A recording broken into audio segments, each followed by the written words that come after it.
Hi and welcome to Peaks Wellness. Now, at the outset, it's like a confessional video. Pull the curtain across the priest next door. My name is Mike and I love my coffee. So this is one of those experiments. This is the great caffeine experiment that we're going to tell you about and give you some background on why we decided to do it and some of the findings and reasons. But first of all, Lyn, do we love our coffee? Oh, love our coffee. And how much coffee? Because you're a caffeine keen a caffeine addict. How many coffees a day would you drink? So Or would we drink? Yeah, we probably drink. Let's go the we thing. We'll go the royal we. We probably drink 4 to 6 coffees a day. Mm-hmm. So all caffeinated. Mm-hmm. We're probably not at the end of the spectrum that some people would be. So ours would be 5 to 6 shots. Mm-hmm. Maybe on a special day we might go to 8 shots. Special day. So we might have a couple of doubles in there. Yeah. Compared to people who maybe are drinking, 4 or 5 triple shot lattes. Yeah, the big long black things that come from the coffee shops. We don't do that. It's not us. We don't. We don't drink lattes for a start. So we don't drink takeaway coffee. No. But so I think we drink a reasonable amount of coffee. And it's not our fault. The keto. It's not our fault. It's her fault. The keto lifestyle also has the bulletproof coffee. So walk us through the bulletproof coffees, what's in it, and why we have to have a bulletproof coffee twice a day. So if you think about the keto lifestyle, there is a big emphasis on fats and also on intermittent fasting. And you've heard us talk lots about both of those. And one of the easiest ways to get in some of the fats on a morning without breaking your fast is to have a bulletproof coffee, where you're taking a coffee, you're adding grass-fed butter for those beautiful healthy fats, CLA and vitamin K, and then you're adding some MCT, some medium chain triglycerides. Now the coffee and the MCT, especially when it's blended as it is in a bulletproof coffee, what that's going to do is that's going to give you the most benefit in terms of the stimulant properties, the brain boost, that little zing that you get from your bulletproof. So for us, going into a workout or a meeting or an important day, it really just sets us up for the day. We've got the body benefits and the brain benefits. Cool. Now we've obviously had coffee as a part of our life for a long time, and we've played with different types of coffees and different times of coffees. But there is, and where the serious side kicks in, there is some long-term impacts when you have coffee over a long period of time that we need to be aware of. And if you are a coffee drinker, a lot of these you will understand. But it's also important to bring those to the conversation so that we're really clear on this is what can happen if you have a significant amount of coffee on a regular basis. And if we are talking wellness, which is why we're here, is that really something we want as part of our long-term wellness campaign? So that's where the experiment started this week. So Lyn, run us through the long-term impacts of caffeinated coffee. Yeah, and I just want to say at this point as well, guys, we feel great. We love coffee. Didn't, perhaps, I might be giving a hint there. We didn't believe coffee was having any impact on us whatsoever other than positive benefits. Because as you know from previous episodes, coffee is a stimulant, but used right. It's a performance enhancer. It's a powerful drug, but it's a drug that's been used for centuries. So it's not new. It's not an over-the-counter type of drug. And, we do feel we've been reaping the rewards of the coffee. But as you said, Mike, it does have long-term benefits, but it also has long-term impacts. So coffee drinkers are known to have longer lives. But on the other side, on the flip side, if you are drinking a lot of coffee, particularly the caffeinated variety, and we're talking caffeine here, not really coffee. So if you're drinking caffeine and lots of it, you can get desensitized to it. So you can build up a level of tolerance. And we know that there are people who are more or less sensitive to coffee. But apart from that, so not talking about the level of sensitivity, we're talking about you building up a tolerance over time. So you actually need more and more coffee to get an impact. And we know there's a lot of drugs like that where, you know, 1 or 2 is enough in the beginning, and then you need 3 or 4 to get the same effect, and then before you know it, you need 5 or 6. And that's what, you know, we have that to a certain extent, is that we were building up a level of tolerance to our coffee, and so it would take more to get the performance enhancing benefits that we were looking for. And if you talk to anybody who is a coffee drinker, and a fairly frequent coffee drinker, they would say that, you know, they at times just need that extra shot, or they rather than having a single latte, they'll have a double shot latte, because they recognise that at times their body is so immune to the impact of caffeine that they need to load their coffee up. And so that does mean that consistently you're adding another level or another layer of caffeine into your system. And that's the impact long term if you're a continual consumer of caffeine. So that's the first long-term impact. What about the building up in the system? That's probably one of the big things that people don't know. And I was one of these, didn't necessarily understand the half-life process of caffeine in your system. So Lyn, can you just take a couple of minutes to explain to everyone what that really means? Yeah. Because it has quite a significant impact, doesn't it? It does. So when you drink caffeinated coffee, or any kind of caffeinated drink, or take in a food that's caffeinated, then what is happening is immediately it starts to be absorbed through the mouth and the throat and the system there. It is metabolized by the liver. So it puts a load on the liver. So if you think about the liver takes all of those things that we want to get rid of, processes them and gets them out of the body. So what you're doing with caffeine is you're actually putting quite a significant load onto the liver. Now the way that caffeine works is it has what we call a half-life. Now what that means is you don't just drink it, use a bit of it and excrete the rest. It means that it stays in your system, it gets absorbed and it stays in your system. Now the half-life of coffee or caffeine is about 6 hours. So the way it works is if I drink an espresso coffee that's caffeinated and it's got 60 milligrams of caffeine in it, within 6 hours, half of that caffeine will have been used, depleted, excreted, but half remains. So if I have at 9 o'clock in the morning, I have a caffeinated espresso, then by 3 o'clock in the afternoon, I've still got half of that in my body. 6 hours later, I've still got half again. So if I start off with 60 milligrams, 6 hours later I've got 30, 12 hours later I've got 15, and it goes on, and it keeps going on until eventually we get down to somewhere near 0. So if I take a single espresso with 60 milligrams, it'll take 2.5 days before most of it is out of my system. So if I then keep on adding coffee, it's like a cumulative load on the body, because we're not going down to 0 each time. We're actually adding on and adding on and adding on and adding on. So you're actually building up that load in the system cumulatively. Yeah, and that's probably the most shocking thing, because if you are having 2, 3, 4, 5, 6 coffees a day, and it is taking 2.5 days for that very first coffee to work its way through the system following that half-life process, then every time you add more coffee, you're increasing the time that your body's full of caffeine by 2.5 days. And what it means is, in those 2.5 days, obviously there's at least 1 or 2 sleep cycles in there. You're going to bed very often, fully loaded with caffeine, even if you haven't had coffee into the late afternoon or early evening. You've done the right thing and maybe stopped your coffee.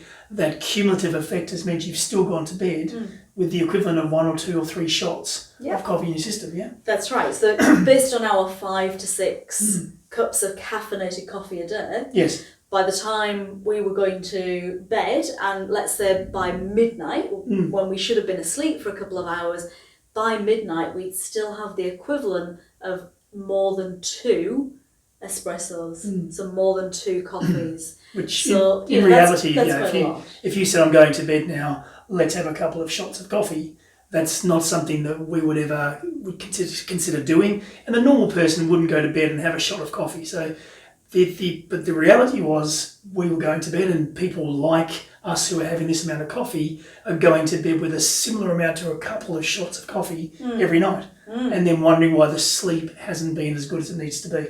And there's the next long-term impact. The long-term impact is because you are essentially carrying in the body a significant quantity of a stimulant, it is known to impact sleep. And that's one of the things that, said to us we should do this experiment because we wanted to see for ourselves exactly what impact it would have on our sleep. We sleep really well, Yes. but it definitely does, it's known to have an effect, and we wanted to examine that for ourselves. And then just the last one to mention before we go off the long-term impacts is the addiction. And we weren't. No, we're not looking for our caffeine fix.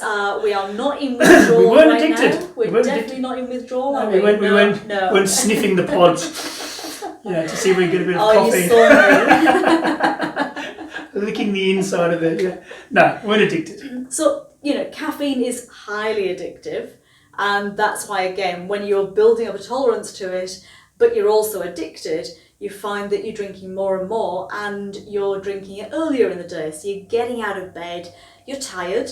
It's masked the fact that you're tired, so it's masked the sleep deprivation, and you get up and you immediately reach for the coffee, and then you move through the rest of the day with all of those tiredness symptoms effectively masked. So the long-term impacts, that all builds up, you're desensitised, you're building up the tolerance, it's building up in your system, you're becoming addicted to caffeine, and it's impacting your sleep. So a few things in there that perhaps are not congruent with long-term wellness. And obviously, as part of what we do at Peaks Wellness is we coach people, and we have a program that people go through. And one of the pillars, one of the standalone pillars, is sleep. And caffeine or stimulants have a significant impact on sleep. So we wanted to understand that. And we often, when we're coaching people, we have this resistance from people around modifying their coffee habits. And we were not as guilty, but we were one of those people who had a significant amount of coffee or caffeine on a daily basis. So we said, right, we are going to have an experiment. And as part of that process, we're going to look at what's the impact of that experiment, what actually happened. And so we thought we'd do that and give you the results. So what happened, Lyn? Give me a day 1, day 2, day 3, blow by blow. So we went cold turkey. We did go cold turkey. We got off a flight, actually. We got off a flight and we decided, right, we're going to do some research. This was the week of research, and we decided to have one last coffee. So we had a 9 a.m. We had a 9 a.m. So day one of the great caffeine experiment, we had a full caffeine coffee. I think, in fact, we probably had a double. So a double shot bulletproof coffee. Monday morning. Start the week. Great. Went off to the gym. Wonderful. Felt great. Now, bearing in mind on the day before the caffeine experiment, we had come off a late flight. So we'd come off a late flight, we'd gotten to bed later than usual, which meant we'd had some impact on sleep anyway. So we got up on the Monday morning, fairly tired and in need of that coffee. So had the bulletproof coffee, went to the gym, but pushed through. You do it all the time, right? Whether it's work, whether it's the gym, you just push through the tiredness of daily life. And that's exactly what we did. Off we went to the gym, felt great. We patted ourselves on the back for making this awesome decision. Because we decided before, we decided earlier that day we're going to start the week and do the great caffeine experiment. But we thought we'd have a coffee, and we did that. Then we did the workout. Then because we didn't come back from the gym and have a lunchtime espresso or coffee because we were going cold turkey, at 2 or 3 in the afternoon when we were still feeling great, because we'd got such a large whack of caffeine in the system that had accumulated, we still felt great. But we were patting ourselves on the back going, yes, this cold turkey thing's easy, not a problem, we're awesome. We're not caffeine sensitive, we're not addicted, we're not we're fine, we're fine. And that was day 1. Day 1, love day 1, great day. Great. Day 2. Day 2. Well, day 1, we'll talk about sleep in a minute. Yes. But day 2 was not quite as fun as day 1. Day 2 was ugly. Day 2 was horrendous. So it actually started really well. So I got up, I think you were the same, felt pretty good. Look, I didn't have any difficulty getting up. I wasn't concerned that I wasn't getting my coffee or my caffeine because I had a decaf coffee. So I still got my bulletproof in, still did my morning routine as usual. Went to the gym and I felt a bit jaded, a bit dusty, a bit sort of lethargic, but pushed through and did my workout, enjoyed my workout. In fact, did a longer workout than usual. Actually, yeah. Yeah, so again, patting myself on the back and we said to ourselves, that's great, we did an extra 20 minutes today without caffeine. Yay. Whoa. Well, that was right before the effects hit. So we had lunch on day 2. Yeah. And it was after lunch on day 2, we absolutely hit the wall.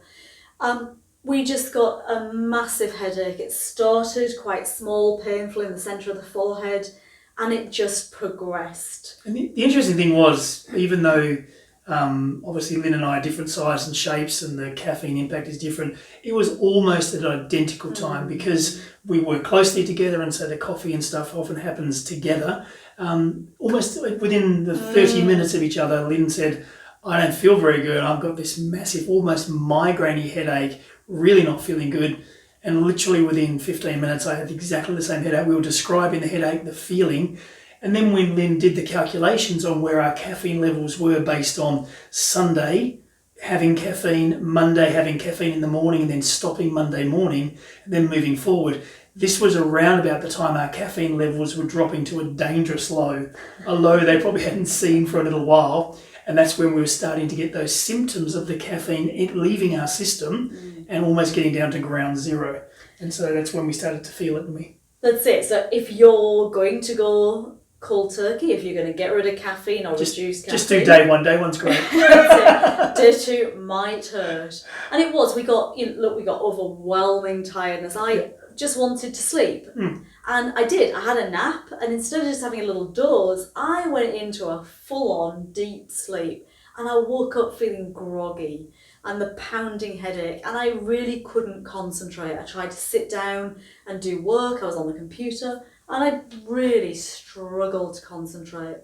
I was hungry. I wanted to eat. I was struggling right through the rest of the day. So we did all that you could do. We hydrated ourselves, we ate well, and we went to bed early. Because you can take anti-inflammatories, you can take pain relief for the headaches. We don't want to put more chemicals in the system. We really try and eliminate all of those sort of drugs. So we did it natural. And we did it tough. We did it tough. It was tough, yeah.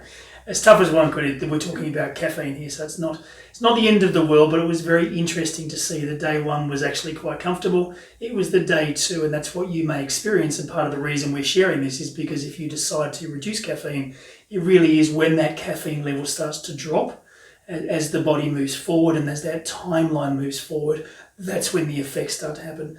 And then day 3, so we're on day 3 now. We're only sort of halfway through the journey. Day 3, how did you wake up this morning, Lyn? How did you feel when you got out of bed? Yeah, so I didn't feel I slept particularly well. I tossed and turned a lot during the night, but I still woke up. In fact, I woke up at 3:30 thinking it was time to get up. I felt that energised. So I got up at 6 and did my morning routine. And all through my morning routine, I kept thinking to myself, I feel so clear. Just this crystal clear. And I have to say, first of all, we're incredibly fit and healthy. We feel good all the time.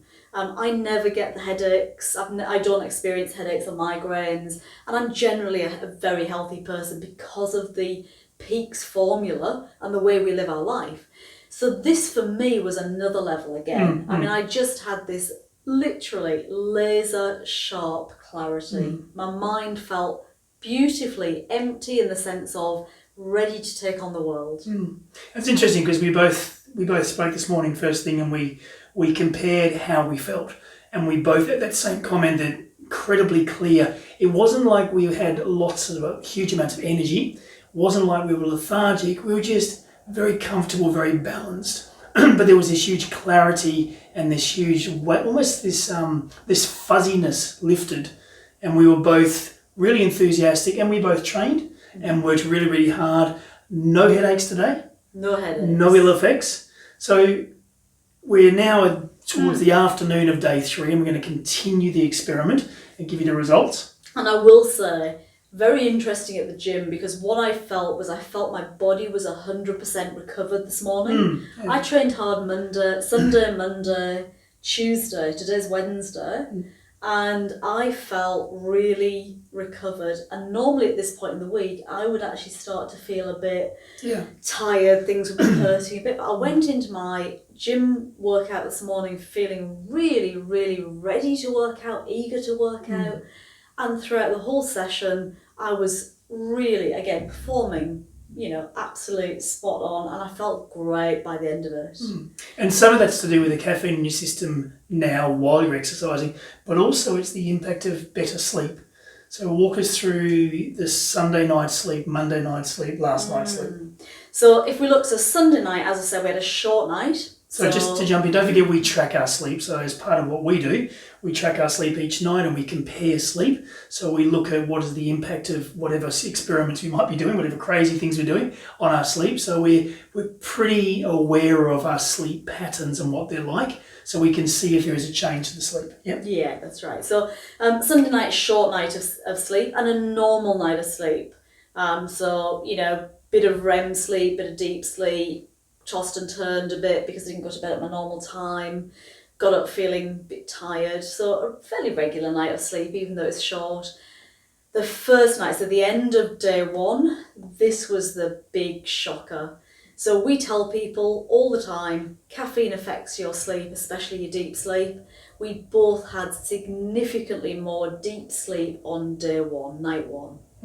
I mean, astoundingly. Yeah, we're not talking about an extra 1 or 2 minutes, we're talking about 20 or 30% more deep sleep. And that's monitored with the Aura Ring and then the watches. So we checked all the devices, we wired up and made sure that we checked it, and both of us independently had increased sleep. So we validated that. So that was very interesting, wasn't it, on night one? Very interesting. Yeah. Now, night two, I personally found that because I had a headache, I went to bed early, but I found it really difficult to get to sleep. It's not what my technology tells me. My technology tells me I went to sleep the second my head hit the pillow, but I didn't feel like that. And I felt I woke up a few times, through the night that I was restless. I tossed and turned. But when I got up in the morning, as I said, after night two, I woke up this morning feeling really good. I actually woke up early. I woke up without my alarm clock, and I was raring to go. And when I looked at the technology told me I'd had lots of deep sleep and lots of REM sleep. So I'd had a big chunk, much more than usual, in those two sleep stages. And what we know, remember, is deep sleep, amazing for the body, and I felt really recovered today. So deep sleep, I had lots of it, my body felt recovered, and REM sleep is where the mind recovers, and my mind felt completely clear this morning. So I've had the deep, I've had the REM, I've got the body benefit, I've got the mind benefit. So by this morning, I couldn't deny that caffeine had been having a big impact on me, and that day three, I am now caffeine free. I believe all the caffeine's gone from the system. I've got rid of all of those nasty effects, and I'm now running on my own fuel and feeling amazing. So for the interest of this experiment, we'll continue caffeine free for the next couple of days, just to see the impact on sleep, the impact on energy, and all the other symptoms that we're experiencing not having caffeine as part of our day-to-day. And then we'll add this to the next episode and give you the details. And I guess the takeaway from this is to really understand, even in the world we live in, which is the wellness world, to understand what impact stimulants have on your body. And if you are using stimulants long term, and for us it was caffeine, what are those impacts? Are they benefiting some of the outcomes you're trying to achieve, or are they detracting from it? And then, rather than going cold turkey and saying no more caffeine ever again, finding that medium between using caffeine for its purpose, which is the energy and the clarity and the stimulant, but not overdoing it when you're suffering some of those long-term effects. So stay tuned. We will be back very soon, popping for a quick coffee. Back very soon with another update on the great caffeine experiment. Woo!